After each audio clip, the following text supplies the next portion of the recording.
आहा, अब सखियां भगवान को जो सालियां होती ना, वो भगवान को परेशान कर। तो वहां की कुछ रानियां, हमारे प्रभु राम जी एकदम सीधे हैं, लक्ष्मण जी थोड़ा चटर फटर है, थोड़ा सा चटर पटर लक्ष्मण जी हैं, राम जी एकदम सीधे हैं। कुछ सखियां राम जी के पास आई, और आपको अवधी भाषा समझ आती है? थोड़ा थोड़ा ना। तो एक सखी क्या बोली, काय हो बढ़ के पहुने, कैसन वाह। राम जी कहें ठीक है। तो अब सखियों ने, चलो हिंदी में कहते हैं, अब सखियों ने एक लीला रची। क्या? सखियों ने जानबूझकर जानकी जी की पादुका, पादुका यानी हाँ जो पांव में पहनते ना, पादुका चप्पल, जानकी जी की पादुका को सखियों ने अपने दुपट्टे में लपेड़ा, और लपेड़ कर एक चौकी के ऊपर रख दिया ऊंचाई पर, और आकर के राम जी से बोली इधर आओ जरा। तो राम जी तो चले, तो लक्ष्मण जी तो पीछा नहीं छोड़ते, तो लक्ष्मण जी वो उछल दिए। तो सखियां बोली तुम काहे आ रहे हो, अकेले को बुलाए हैं। लक्ष्मण जी बोले हम बॉडीगार्ड हैं, हम अकेले नहीं जान देंगे, नहीं तो परमिशन कैंसल, अगर जाएंगे तो दोनों जाएंगे। राम जी बोले अगर ये कह रहे हैं तो शादी का काम है, तुम मत आओ। लक्ष्मण जी बोले भैया पता नहीं ये क्या करें, इसलिए हम चलेंगे। अच्छा ठीक है चलो भैया। अब लक्ष्मण जी पीछे पीछे, राम जी आगे आगे, सखियां ले गईं। और सखियां क्या बोली, बोले महाराज सरकार, ये जो आसन पे है ना, ये हमारे कुल देवता हैं, जरा प्रणाम करो, प्रणाम करो। लक्ष्मण जी तो बड़े चतुर, बोले रुक जाओ भैया, सखियों एक बात बताओ, ये कुल देवता तुम्हारे हैं तो हम क्यों प्रणाम करें? तुम्हारे कुल देवता हैं तो तुम प्रणाम करो ना। तो सखियां बोली नहीं नहीं ये शादी का नियम है। लक्ष्मण जी बोले हमारे यहां का नियम है कि अपने अपने कुल देवता को सब प्रणाम करते हैं, ये तुम्हारे कुल देवता हैं, तुम प्रणाम करो। राम जी बोले भाई अगर नियम है तो कर लेने दो ना। लक्ष्मण जी बोले हमें दाल में काला नहीं, पूरी दाल ही काली नजर आ रही है, और आपको विश्वास ना हो तो जरा हम कुल देवता की पोल खोलें। राम जी बोले खोलो। राम जी भागे भागे गए, सखियों ने खूब रोका। राम जी ने वो दुपट्टा उठाया, देखा हो ये भाभी मां के हैं पादुका। राम जी बोले बच गए। सखियां बोली एक बात बताएं तुम दोनों से। लक्ष्मण जी बोले बताओ। बोले तुम लोगों को चिट्ठी तो मिली नहीं, बिना चिट्ठी के ही आ गए। यहां जो यज्ञ धनुष यज्ञ हुई ना, इसकी चिट्ठी थोड़ी मिली, तुम तो बिना बुलाए आ जाते हो। लक्ष्मण जी बोले चिट्ठी गई थी। सखियां बोली झूठ मत बोलो। लक्ष्मण जी बोले गई थी। सखियां बोली हम तुम्हारी बात नहीं मानेंगे, अगर राम जी कह देंगे कि चिट्ठी गई थी तो मान लेंगे। तो लक्ष्मण जी हाथ जोड़ के बोले भैया कह दो कि चिट्ठी आई थी।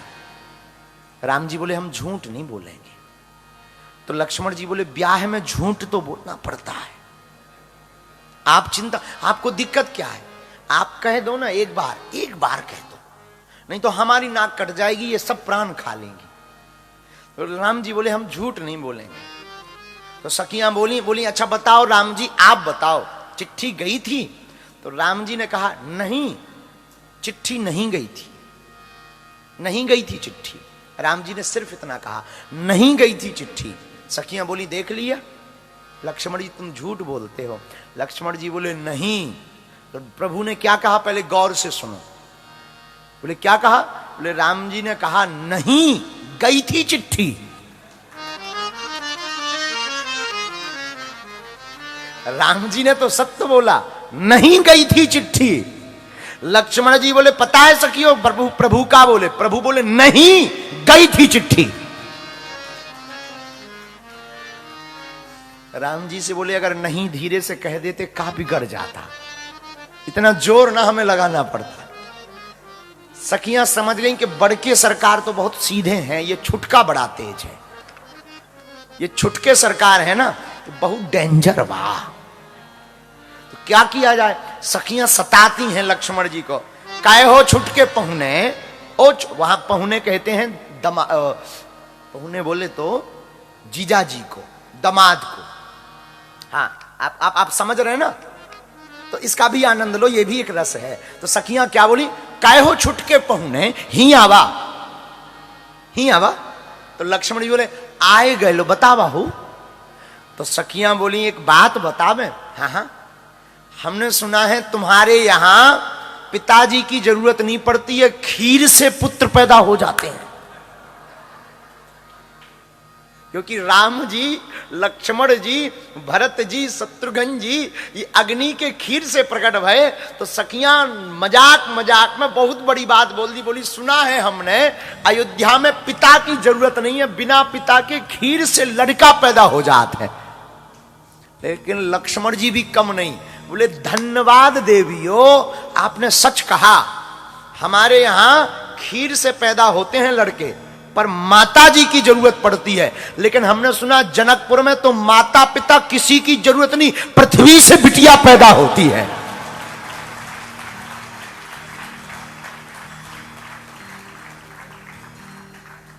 जमीन से बिटिया पैदा होती है, क्योंकि जानकी जी भूमि से प्रकट भई। सखियों का मुंह तर गया कि ये तो बहुत खतरनाक है। तो और दो सखियां आई अलग से, बोली राम जी एक काम करा, तुम यहीं रहा। राम जी बोले क्यों? ए पहुने,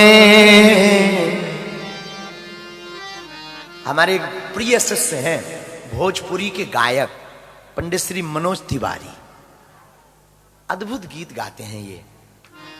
ये गीत उन्होंने उनके मुंह से सुना था ना, जरा बजावा हो, अच्छा सुन लो, दो लाइन समझ में ना भी आए ना तो ठुमका लगा दिया कर।